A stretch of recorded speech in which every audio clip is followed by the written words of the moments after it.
Y el consejo que di ayer es el mismo que lo doy ahora. No pensemos tanto en el pasado. No pensemos tanto en el pasado. Esto sucedió en el pasado, Lenin. Ahora entiendo por qué tratas de aconsejar a tus mandantes, que lo olvidemos. Las misiones Manuel Espejo y Joaquín Gallegos Lara, a propósito, la misión Joaquín Gallegos Lara fue idea del señor presidente de la República. Un momento que vio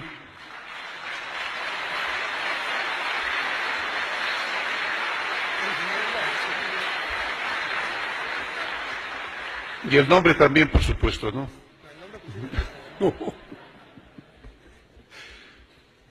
El momento en que vio a una niñita que no tenía ningún tipo de capacidad de valerse por sí misma, el presidente de la República me llamó en una parte y me dijo: Lenín, hay que hacer algo por esto. Y fue idea de él también entregarles el equivalente a un salario mensual para que puedan ascender sus necesidades.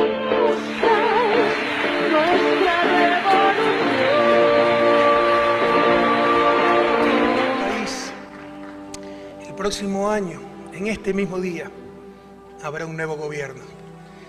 Hoy pronuncio mi último informe a la nación ante un país que borró para siempre la desesperanza, que muestra un renovado rostro de dignidad.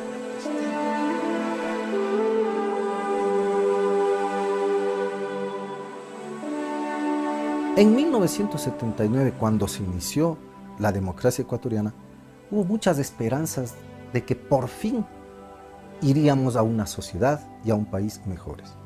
¿Qué pasó en el camino? Décadas de los 80 y los 90 se construye un modelo empresarial de desarrollo inspirado en los principios del mercado libre, la empresa privada abierta, etc., que condujo a un deterioro de las condiciones de vida y de trabajo de la población y que alimentó la corrupción en el país. El Ecuador estaba inmerso en la crisis mundial sin defensa de ningún tipo, sin política, sin leyes. ¿Y cuál era la dimensión de esa crisis? La dimensión era en que no teníamos previsto un sistema productivo. Había una especie de depresión colectiva brutal. O sea, el estado de ánimo de la población estaba pulverizado, sin esperanza, sin referentes, sin vías efectivas de saber que es posible mover en algo el férreo poder de las élites. Tú encuentras claramente la desazón de la gente, la frustración de los ecuatorianos frente a un país que no les ofrecía nada, pero del cual tampoco sabían nada. Nunca en su vida habían visto una constitución, no sabían qué era, no sabían cuáles eran sus derechos, no tenían voz, se sentían absolutamente impotentes de hacer y cambiar nada. Finalmente el Estado es el único refugio que tiene la sociedad para protegerse, en tanto y en cuanto el Estado esté cerca de la sociedad y responda a los intereses de la sociedad. Pero cuando el Estado se lo achica y está al servicio de la especulación, no responde a la sociedad. Siempre se le quiso vender a la gente la idea de que todo lo estatal era malo, que no servía, que era corrupto, que no podía, que era incapaz, que era ineficiente, que no existía fórmula para lograr lo mejor del Estado. Era un Estado en el cual la gente no creía, era un Estado en que la gente le daba lo mismo porque un servicio público era malo, no barato, ineficiente, era un Estado completamente ajeno a las necesidades de la gente. Gracias a las políticas públicas implementadas y a una adecuada inversión, tenemos un país totalmente diferente al que recibimos en el 2006. Sin duda, compatriotas, esta es la década ganada.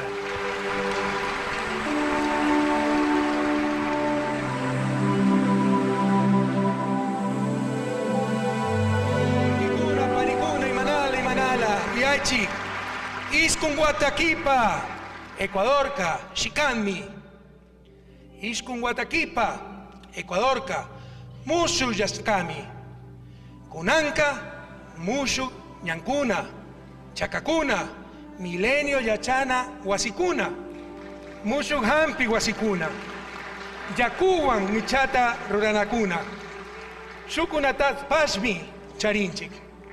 Yuyarichik, Sarunka, Kai Kunaka, Mana, Tiyarcacho, Kunanka, Kaipi Chaipimi Tian, Uyachi, Chaipimi, Huacaichisca, Kulki, Chaipimi, petróleo Kulki, Chaipimi, impuesto Kulki, Chaipimi, minería Kulki, Tiyasca, Kulkitaka, Manayanka, Gastarganchichu, Uyachik, Aztaca, Rurana, Tiyascata, Chanchanchigmi, Sinapas, Ñucanchi Sinaca, Mana Pipas, Rudascacho, Chaitapas, Chachanchigmi, Ari, Cunanca, Ecuadorca, Chicandi. Si recordamos, si hacemos 10 años atrás, la idea en toda la región era quebrar empresas públicas. En eso hay que ser honestos con la historia, ¿verdad? Privatizar empresas para lucrar de ellas en el sector privado. El modelo que se aplica por la Revolución Ciudadana y en otros países también de la región opta por fortalecer el Estado como garante de derechos ciudadanos y recupera instituciones que antes estaban desgastadas. Todas las personas que siempre estuvieron como relegadas han empezado a entender sus derechos dentro de un Estado. Y entonces hay un cambio diametralmente opuesto a lo que habíamos vivido históricamente. Y eso lo sentimos. La educación, el tema de la salud, el tema de la justicia social y la justicia económica, una sociedad más justa, más equitativa, con mejor repartición. Es muy difícil no darse cuenta de lo que ha podido ocurrir en un país como Ecuador en los últimos años, ¿no? Pues hasta hace relativamente poco tiempo, pues era una imagen de un país que o no se sabía nada, o lo que se sabía era por las personas que llegaban a otros países a hacer los trabajos quizás menos profesionales y que menos querían el resto de la población. Hoy en día Ecuador es un país que se bate en las grandes ligas, ¿no? Es un país que es bastante respetado precisamente por ese resurgimiento que ha tenido y por esa dignificación en términos generales del país, y que es algo loable y algo realmente digno de admiración. En 9 años recuperamos más de 3 décadas de atraso y olvido. En sectores estratégicos, sencillamente no había nada. El sistema eléctrico literalmente se caía en pedazos. Las telecomunicaciones estaban abandonadas. Construir 8 hidroeléctricas al mismo tiempo nos dijeron que era imposible. Construir Coca-Cola Sinclair, los ecuatorianos, estás loco. Ya nos dijeron que no podíamos repotenciar nuestra refinería de Esmeralda. Ya nos dijeron que no podíamos construir 6 proyectos multipropósitos al mismo tiempo. Nos convencieron en el pasado de que no podíamos hacer nada. Pero repentinamente las cosas empezaron a cambiar. Hemos conseguido un ambiente estable para la inversión en el Ecuador.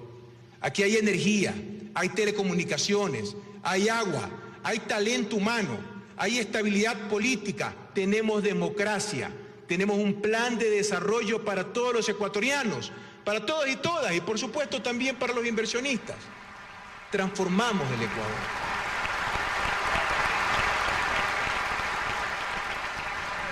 El país tenía problemas de carácter estructural en el tema de energía eléctrica y el sector productivo no podía producir. Se cambió la matriz energética a la matriz hidroeléctrica, energía limpia. ¿Eso es no dejar producir? Cuando teníamos las inundaciones, ¿qué se afectaba? El sector agropecuario, los campesinos, los agricultores, familias enteras. Se construyen los megaproyectos de control de inundaciones de riego. Antes no existía, hoy existe. Eso es no dejar producir. Nos quejábamos que no podíamos tener logística en el país en el transporte de alimentos y de cargas porque no teníamos carreteras. Se invirtió en las carreteras. Antes no existían, hoy existen. Eso es no dejar producir. El país, a través del gobierno central, ha hecho una labor importante en términos de utilizar el ahorro para la inversión en todo este tema de infraestructura, que no es otra cosa que los economistas llaman competitividad sistémica. Eso facilita la producción, no la impide la producción. Ahora el tema pasa es por el sector productivo que se meta la mano al bolsillo, que gire los cheques, reinvierta, fortalezca sus tecnologías, entre en procesos de innovación y que crea más en el país,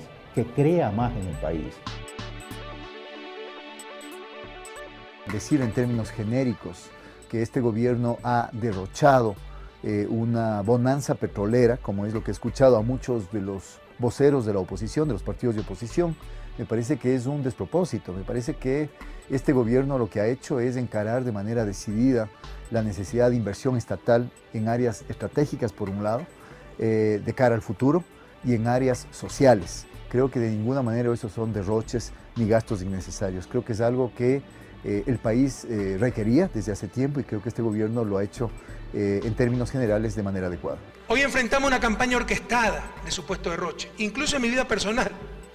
Creo que ahí sí los estrategas de la oposición se equivocaron totalmente. Va a ser algo muy difícil de creer. Yo ni siquiera vivo en Carondelet, como sería mi derecho, sino en la misma casa que compré en el 2005 con un crédito. Pago todos mis gastos y los de mi familia, de un sueldo que al iniciar el gobierno lo reduje a $4.000, es decir, 25 salarios básicos, cuando mis antecesores ganaban $9.800, más de 61 salarios básicos. En la actualidad, el sueldo del presidente del Ecuador es aproximadamente 17 salarios básicos, el tercero más bajo de Sudamérica. Se eliminaron todos los lujos que había en la residencia presidencial, desde jacuzzi en el cuarto principal hasta la lujosa vajilla francesa Limons, con bordes y escudo de oro, la cual hoy está en exhibición, y en su reemplazo tenemos vajillas cuencanas artesanales. Por primera vez en historia, todos los regalos recibidos como jefe de Estado quedan en exhibición y propiedad de su legítimo dueño, el pueblo ecuatoriano. Estamos en un ambiente de cambios de estos valores, conceptos, principios, de tal modo que antiguos paradigmas en la misma comunicación están rotos. Antiguos paradigmas de la economía están superados. Antiguos paradigmas de la forma de ver la política, el Estado, la sociedad, también están en mucho superados. Y por eso es que nos cuesta a veces tomar conciencia de que analizar este presente, no solo en el Ecuador, sino en América Latina, requiere hacer el ejercicio de innovación de conceptos, de paradigmas, de formas de ver la realidad para entenderla conforme se está produciendo. Tenemos que cambiar la forma de ver el Estado nacional tradicional que en historia se construía para tratar de entender la lógica de un nuevo Estado que prepara a una sociedad de futuro.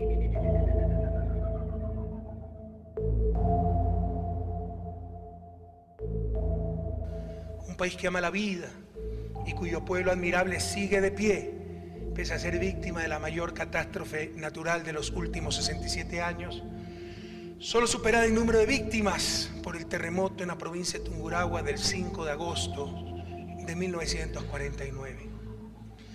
La naturaleza nos está poniendo a prueba y vamos a demostrarle de qué fibra estamos hechos los ecuatorianos. Una vez más, nuestro abrazo solidario para quienes perdieron a sus seres queridos, sus casas, sus negocios, el fruto de los desvelos de toda una vida. Ha sido una prueba extremadamente dura, pero Ecuador demostró que ya cambió. Si esto ocurría hace 10 años, la tragedia hubiera sido mucho más grave. En 72 horas, lo urgente estaba controlado. En algunos lugares, en 24 horas ya hemos logrado restablecer la energía. Tuvimos como Estado también los recursos materiales y logísticos necesarios para hacer frente a la emergencia. Aeronaves, camiones, ambulancias, carreteras, puentes, comunicaciones, el ECU 911, hospitales.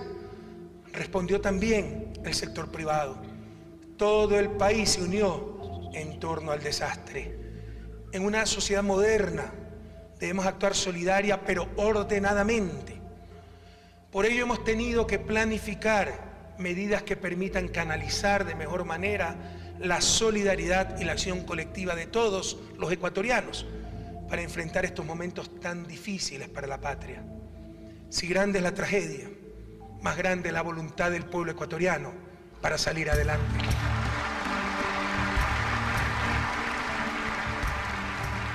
Ha habido muchos elementos positivos que yo quisiera resaltar. Primero, ha habido un gran enfoque del gobierno en las primeras horas en restablecer las infraestructuras básicas que permiten luego que fluya la ayuda nacional y la ayuda internacional. Las vías de acceso a las principales ciudades afectadas fueron abiertas muy rápidamente. Yo visité a las 48 horas el desastre y en Manabí ya había electricidad. Esto permite no solamente que fluya la ayuda, sino permite también que la gente pueda retomar sus vidas. Además de eso, ha habido una serie de decisiones políticas muy importantes que se han tomado. El decreto en el que sitúa el vicepresidente a la cabeza de un comité de reconstrucción es, me parece, el tipo de cosas en las que hay que hacer desde el inicio, que es pensar en la fase de la emergencia humanitaria, pero ya unida a la fase de la reconstrucción y a la fase de la rehabilitación económica del tejido productivo y del tejido social.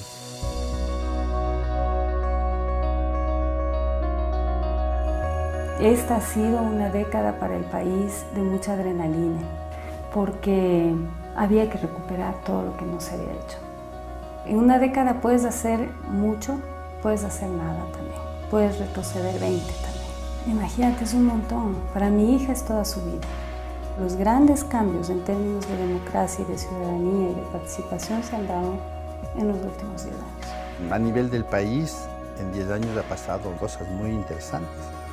Tienes un montón de avances, ¿no? Un Estado más fuerte, un Estado que administra mejor, ¿no? En el campo científico incluso ha habido un cambio de la visión de lo que es el desarrollo científico-tecnológico del país. Entonces hay muchas cosas que en realidad han pasado en estos 10 años que antes no pasaban. Si es que esto hubiera ocurrido, si es que hubiéramos tenido profesionales con mayor formación desde años atrás, la ciencia estuviera pasos agigantados adelante de lo que está ahora. Pienso que con todas las personas que hemos regresado de nuestros estudios de posgrado, estamos ganando tiempo. Estamos trabajando muy rápido, haciendo todo lo que podemos para salir adelante, sacar al país adelante. Una década ganada en 200 años de republicanismo es el 5% del tiempo que se ha pasado de vida independiente del país. Yo no tengo ninguna duda en decir que ha sido una década ganada y que no solamente ha sido significante para Ecuador, sino que incluso para la región y hoy en día hasta en otras regiones, pues están de alguna forma inspirándose en lo que ha sido esa década de logros sociales, en una forma de intentar humanizar un capitalismo, en una forma de intentar romper con ciertas barreras que nos había impuesto el neoliberalismo. Por lo tanto, yo creo que se han logrado unos avances que van a ser imposibles de volver a arrebatarle a la población. Es claro que Ecuador ya cambió y que esta es la década ganada. Hemos avanzado mucho, pero aún nos falta consolidar la relación de poder en función de la gente, el poder popular, el poder de las grandes mayorías y dentro de esa grande mayoría los más pobres. Que nos roben todo, menos la esperanza. Por ustedes, compañeras y compañeros, por esa esperanza reverdecida, por su autoestima recuperada, por la alegría de nuestros niños y jóvenes, por los logros alcanzados, por haber recuperado nuestra capacidad de soñar. Todo esfuerzo ha valido la pena.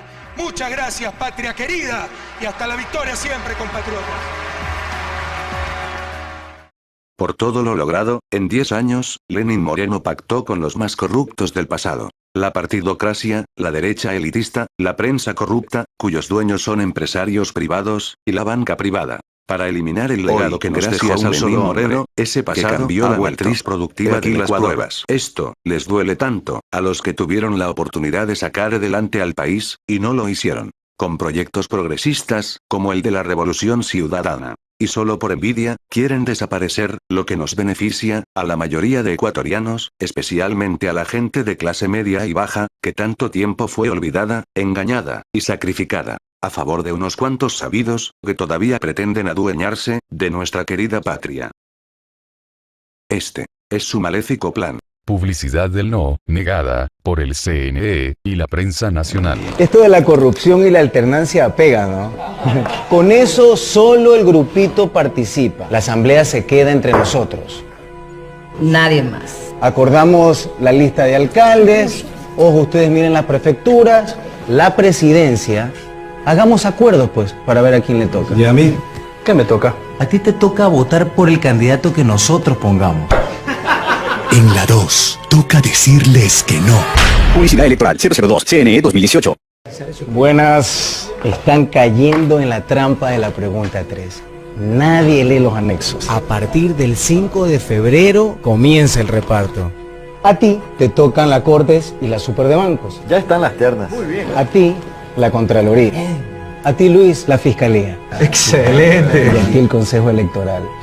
¿Y a mí? ¿Qué me toca? A ti te toca hacer lo que te digamos. En la 3, toca decirles que no. Publicidad electoral 002, CNE 2018. Tenemos que bajarnos la ley de plusvalía. Nos vamos con todo. Si ganamos, a ti te tocan los terrenos del aeropuerto. A ti te vamos a hacer urbanas tus propiedades rurales. Y se disparan los precios. Para ti, la zona de Posorja. Y a ti, esas tierras comunales. ¿Y a mí qué me toca? A ti te toca pagar mucho más por tu casa. En la 6, toca decirles que no. Publicidad electoral 002, CNE 2018. Hoy, gracias a que ganó el sí, en la consulta, sus oscuros planes, lo están logrando.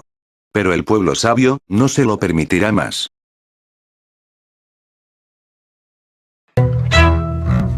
¿Qué es plusvalía? Aprendamos.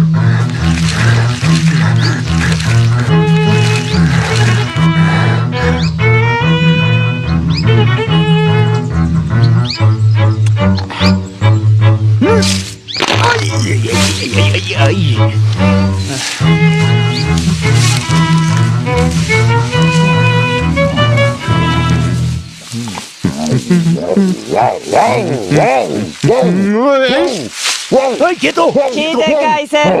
¿Qué se le perdió por aquí? Disculpe, mi señora, tengo que ir urgente allá, a esa construcción. ¿Sin pedir permiso? Es la urgencia. Cuando empieza una obra, el propietario del terreno debe pagar la participación en plusvalías. ¿Plusva qué? Plusvalías, mi señora. Déjeme le explico. Un momentico. Plusvalías. El incremento en el precio del suelo producido por acciones externas al propietario. ¿Qué? Fácil, mi señora. Plus igual más. Valía igual valor. Plusvalía. Exacto, mi señora. El mayor precio alcanzado por un terreno sin el esfuerzo, trabajo o inversión del propietario. Permítanme. Un propietario es dueño de un terreno. Puede trabajar en él, embellecerlo. El aumento del precio que se produzca por esa razón le pertenece. Ahora, el propietario es dueño del mismo terreno y lo deja ahí, quietico. Pero a su alrededor la ciudad comienza a crecer. Por esfuerzo de la colectividad se construyen vías, se adecúan instalaciones sanitarias, se amplía el alumbrado público, se crean escuelas y hospitales. Todas estas son acciones externas, pues las hace la colectividad y no el propietario, y gracias a ellas el terreno se beneficia de un gran incremento del precio. Este aumento es una plusvalía. Y ahora sí, permisito, mi señora. ¿Y quién tiene que pagar la plusva? Eso. Pues el propietario del terreno. No es justo que se apropie de esos incrementos de precio cuando él no las ha producido ni por su esfuerzo, ni por su trabajo, ni por su inversión. ¿Y cuándo los paga? Cuando el cambio de destinación o uso de la tierra se haga efectivo. O sea, cuando parcele. O se decida construir en el terreno, es decir que por aquí nos veremos, ¿no, mi señora? Cuando se decida construir. Ah, no. Alerta, Kaiser. ¿Por qué no? El propietario se beneficia de la plusvalía sin hacer nada. ¡Ataque, Kaiser! ¡Eso es lo que nos falta entender!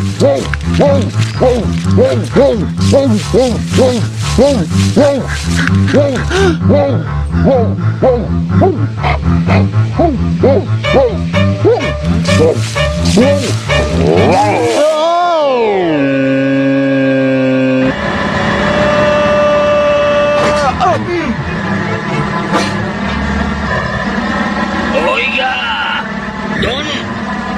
Uy. ¡Don! ¡Sí! ¡Recordador! ¡Soy yo! ¡Pare! ¿A quién busca? ¡Al constructor de la obra! ¡Pare! ¡Tengo que entregarle la liquidación de la participación en plusvalías! ¿Plusvalía? Sí, tiene que hacer que el propietario del terreno donde se construye la pague. ¿La construcción donde yo trabajo? Todas las nuevas, es lo que se llama... Un momentico. Cambio de usos del suelo.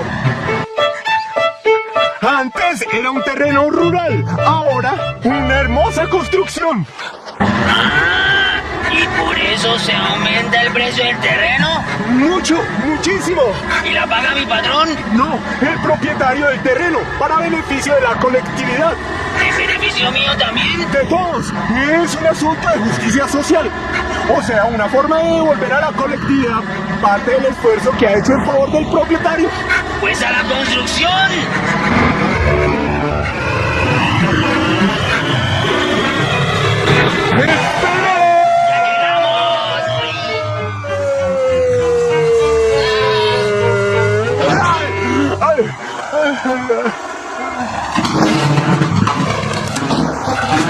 Busco al constructor,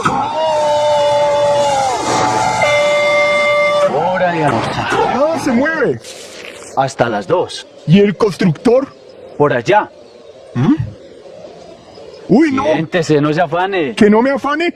Otro que no comprende mi urgencia. Claro que sí. Lo que es la plus, más. Claro que sí. ¿Valía precio? Claro que sí. El incremento en el precio del suelo producido por acciones externas al propietario. Exacto. ¿Dónde lo aprendió? En mi pueblo. Un señor tenía un gran terreno. Donó un pedazo para hacer un barriecito. Todo el pueblo hizo el esfuerzo de construir una carretera que llegara hasta allá. Después trabajamos para que el acueducto llegara hasta allá. Luego invertimos para hacer una escuela allá. Y un hospital, alumbrado público, todo. Y entonces... El dueño del terreno empezó a lotear y a vender. Carísimo.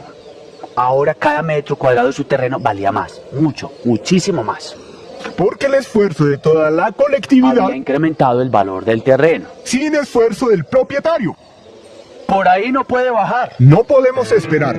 Vea, igualito es aquí, en la ciudad. Con el pago de los impuestos y las tarifas, todos financiamos la transformación de la ciudad. Aparecen las fábricas, las escuelas, los comercios. La ciudad crece. Pero entre tanto, los precios de la tierra aumentan.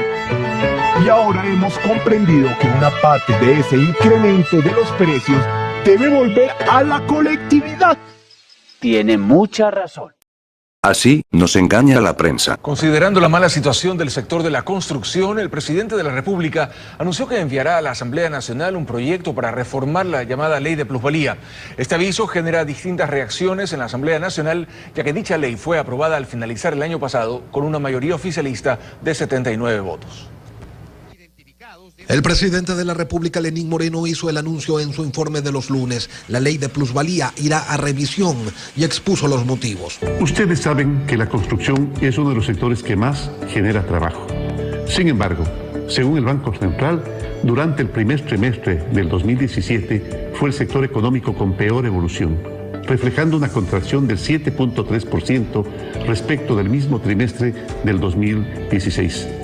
Además, este sector mantiene 7 trimestres consecutivos de decrecimiento, lo que lo ha hecho retroceder a los niveles de hace 5 años. He pedido inmediatamente revisar el alcance y la aplicación de la llamada Ley de Plusvalía. Esto genera distintas reacciones en el ámbito legislativo. Recordemos que esta norma fue aprobada en diciembre del año pasado por iniciativa del entonces presidente Rafael Correa. El anuncio de reformarla, según Henry Cucalón, asambleísta por el Partido Social Cristiano, es una buena noticia. La aprobación de la ley de plusvalía respondió a una tara, a un dogma que tenía el expresidente Correa de considerar que en la compraventa de un bien, ganar algo era un delito, castigando así el legítimo afán de prosperidad. No tiene el mismo entusiasmo y prefiere manejarse con cautela la legisladora del oficialismo, Marcela Aguiñaga. Ella parte del hecho de que toda ley es susceptible de reforma, pero considera que se deben tomar en cuenta algunos aspectos. Tenemos que ver los indicadores. Si es ciertamente que luego de la aplicación y vigencia de la ley se perdieron plazas de trabajo en virtud de la aplicación de esa ley, o fue por factores externos, por la crisis económica que estábamos viviendo, o por alguna otra incidencia en el ámbito económico. El jefe de Estado no informó cuándo se remitirá el proyecto de reformas ni cuáles son los aspectos que aspira. Obras de Lenín Moreno. Junio. Julio. Agosto. Septiembre. Octubre. Noviembre. Diciembre. Enero. 0 obras.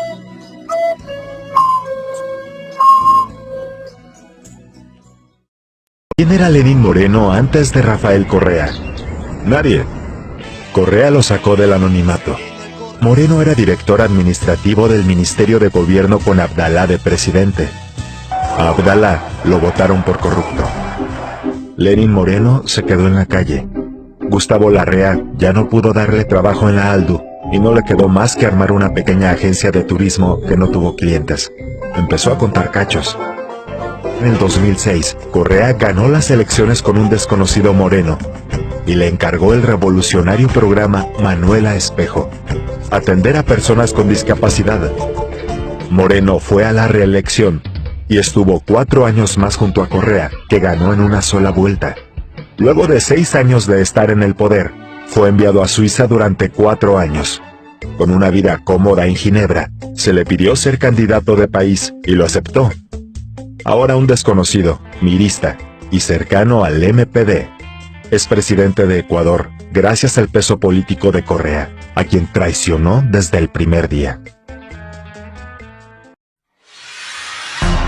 Jaime Nebot al país y la consulta popular. ¿Quieres que tu derecho a enjuiciar a los violadores de niños no se pierda jamás?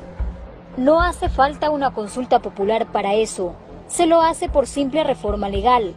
¿Quieres que cuando compres y vendas una casa, el gobierno no te quite gran parte de tu ganancia y esfuerzo? La ley de plusvalía evita la especulación para que tú puedas acceder a una casa, como lo decía el mismo Jaime Nebot. ¿Quieres que los culpables de corrupción no vuelvan jamás a ser funcionarios públicos?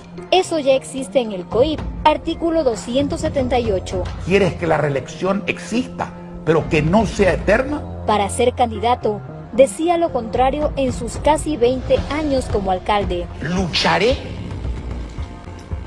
porque el derecho del pueblo a elegir a quien sea cuantas veces quiera se mantenga. Eso es democracia. Mire, vea la diferencia. Si el presidente Correa me dice, ¿usted estaría de acuerdo que a mí el pueblo me reelija 5 veces? Si el pueblo quiere reelegir y lo he hecho bien, estoy totalmente de acuerdo. Esa es la democracia. La democracia no es, si es que me van a reelegir a mí, es bueno. Si lo van a reelegir al señor, es malo. Como a mí ya me han reelegido una vez, que sea 2 veces. Como al señor ya lo han reelegido 3, que sea 2, para que ya no lo pueda reelegir. El viejo país ha regresado. Eso es lo que no es democracia. ¿Quieres que las instituciones que deben controlar al gobierno actúen con independencia? Seguramente, la independencia de los socialcristianos.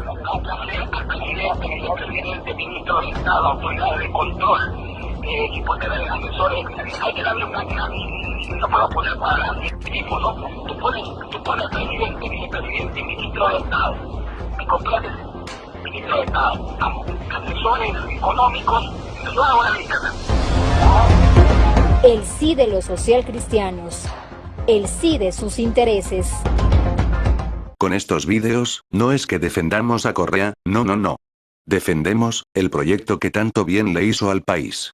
Defendemos a nuestra gente de la clase media y baja, que nunca antes tuvo oportunidades de progreso. Y defendemos la verdad. Estimados señores presentes, reciban ustedes un cordial saludo de quienes habla. Shirley Salinas, una militante más de la Revolución Ciudadana. Me es grato poderme dirigir ante ustedes para poder dar las gracias al economista Rafael Correa, expresidente constitucional del Ecuador, por tantas obras realizadas en su gobierno.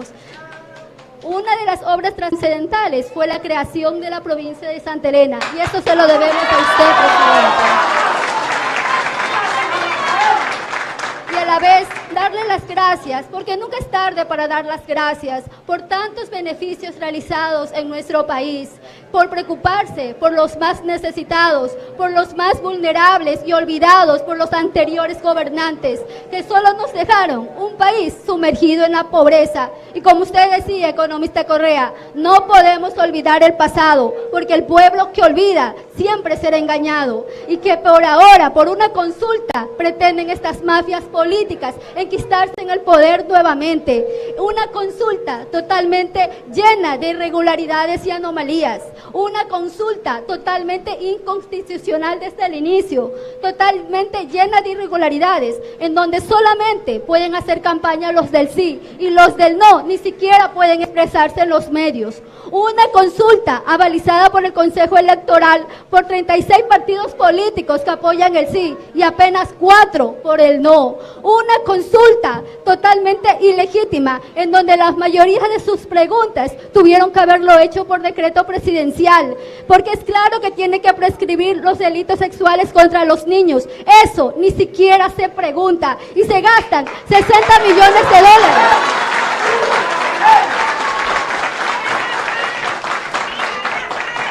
Y se gastan 60 millones de dólares y dicen que van a seguir consultando al pueblo cuantas veces quieran. Y supuestamente el país está en crisis. Por eso ninguna obra inauguran hasta el momento. Y en tan poco tiempo de mandato nos han endeudado con más de 800 millones de dólares. En la década ganada decían que no había libertad de expresión, pero todos los días salían en la televisión repitiendo lo mismo, los mismos de siempre, los que siempre se unen, el poder económico. Ellos jamás van a interesarse en los problemas de los más necesitados de nuestra patria. Pero la diferencia, economista Correa, que en la década ganada teníamos a un legítimo representante del pueblo como presidente.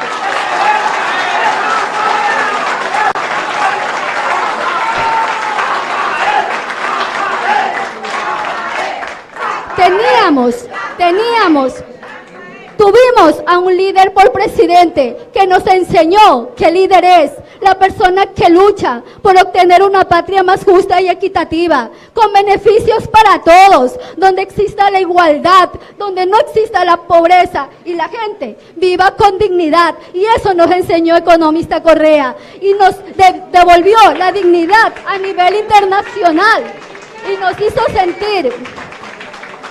sentir orgullosos de ser ecuatorianos, pero sobre todo nos enseñó que el pueblo soberano es el verdadero mandante de nuestra patria.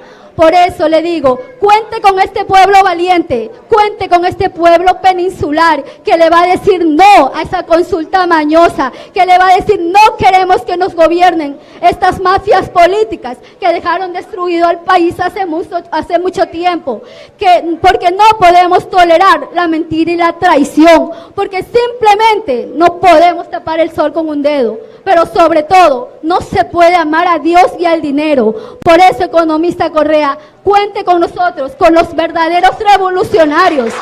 Cuente con los verdaderos revolucionarios de corazón, porque ellos no nos pueden impedir simplemente que nosotros podamos elegir libremente a quien queremos como presidente. La gente de Manaví y Esmeralda se pregunta qué pasa con esos dineros, de que exista dinero ocioso. La gran pregunta. La situación es gravísima. Esto demuestra un terrible manejo macroeconómico.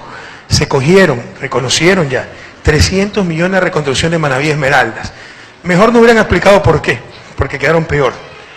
Supuestamente recursos ociosos. Ocioso el gobierno, pues hay tanto que hacer en Manaví y Esmeraldas. La contradicción es que me falta plata, ya vamos a ver si debe faltar plata o no, pero están gastando 60 millones de dólares para una consulta mañosa. El precio del arroz está por los suelos, están quebrando al agro, la zona arrocera, Daule, gran parte de Guaya, Los Ríos, Manaví, ¿no? Necesita 25 millones de la Unidad Nacional de Almacenamiento, que ni siquiera es gasto, porque recupera esos 25 millones, pero comprando 25 millones en arroz, estabiliza el precio del arroz, no tienen, pero sí tienen 60 millones para una consulta mañosa. Eso es lo que indigna a la gente, indigna a los agricultores, pero no debería haber necesidad de recursos. El petróleo está a 60 dólares casi. Nosotros lo programamos a 41 dólares, para que vean la situación que tuvimos que enfrentar. A inicios del 2016 yo lo tuve a 17 dólares. 2017 se lo programó en el presupuesto a 41 dólares. Está cerca de 60 dólares. La economía que pensábamos iba a crecer 1.4. Después, con mucha mala fe, redujeron a 0.7 la tasa de crecimiento para decir que había crisis. En realidad vamos a crecer más del 2%. Tercer trimestre crecimos 3.8%, de las más altas tasas de América Latina. Chuta, la economía cuántica, ¿cómo funciona, no? Tercer trimestre, julio, agosto, septiembre. Yo dejé el gobierno en mayo. finales de mayo. Es decir, obviamente son consecuencias nuestras políticas, lo que veníamos haciendo. Así no creciéramos nada el cuarto trimestre, por lo menos vamos a crecer 2%. ¿Qué significa eso? Más recaudación de impuestos. ¿Qué significa eso? Más ingresos petroleros. Debería sobrar la liquidez y les falta liquidez. Es gravísimo. ¿Y saben por qué? Por mala fe y tontos. Si un presidente, por hacerle daño a su obsesión ahora, ¿no? Destruirme a mí, políticamente, personalmente, etc., se pasa diciendo 8 meses que el país está sobreendeudado, que hay crisis económica y que todo ha sido corrupción, ¿quién rayos le va a prestar a ese país? Y eso es lo que ha sucedido. Se le han cerrado fuentes de financiamiento. Financiamiento no significa más deuda, porque ustedes pueden prestar 2.000 para pagar 2.000 que se vencieron. ¿Sí me explico? Significa reestructurar deuda, refrescar deuda, etc. Una cosa es déficit, otra cosa es necesidad de financiamiento. Pero si no tengo 2.000 millones que me presten, tengo un problema. Se me vencen los plazos. Y si no quiero quedar mal con los acreedores, pago los 2.000 millones, pero tengo que cogerme los 300 millones de Manaví. Tengo que disminuir presupuestos de universidades. Tengo que dejar impago a los municipios, a los gobiernos locales, como están impagos desde el mes de diciembre. Pero es puro mal manejo económico, fruto de la mala fe. 8 meses se han pasado diciendo, mentirosamente, que hay endeudamiento excesivo, crisis económica y corrupción galopante, y se le cerraron las puertas del financiamiento, por ejemplo, FLAR. Y si esto fuera poco, ahora, con esta persecución de la Contraloría, peor. Si mi decreto 1248, que lo único que dice es que hay que calcular la deuda de acuerdo al Manual de Estadística Pública del Fondo Monetario Internacional, la metodología con que calculan casi todos los países del mundo. Si eso es ilegal, para echarme la culpa a mí de que hice trampa y sobrepasamos el límite de deuda, este gobierno también pues lo ha sobrepasado. Y ese es el mensaje a los financistas. Ese día, 8 de enero me parece que fue, que sacó Contraloría esa notificación contra mí y creó esa veeduría de notables enemigos, bueno, se desplomaron los bonos ecuatorianos en el mercado internacional. El riesgo país subió 30 puntos, porque ellos son sabidos. ¿Quién les va a prestar?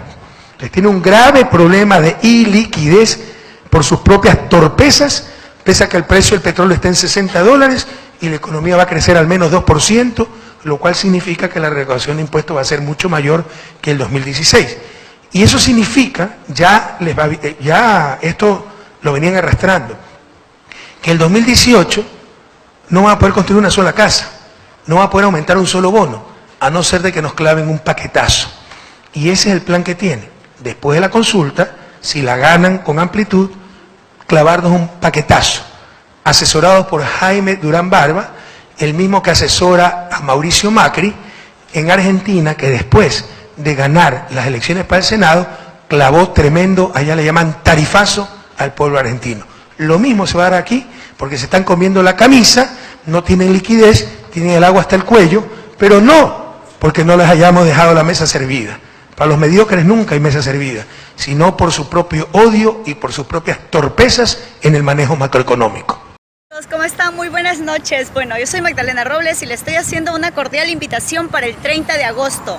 Todos a Quito, todos, pueblo ecuatoriano, no permitas que te suban la gasolina, no permitas que te metan paquetazo. Si hubo dinero para perdonar la deuda a todos los empresarios y a toda la gente que debía porque nunca pagaron impuestos, pues ¿por qué tenemos que pagar nosotros gasolina y todo el paquetazo más que se nos viene? Pues no aceptemos eso, vamos a rechazar y vamos a las calles. Todos a Quito el 30 de agosto.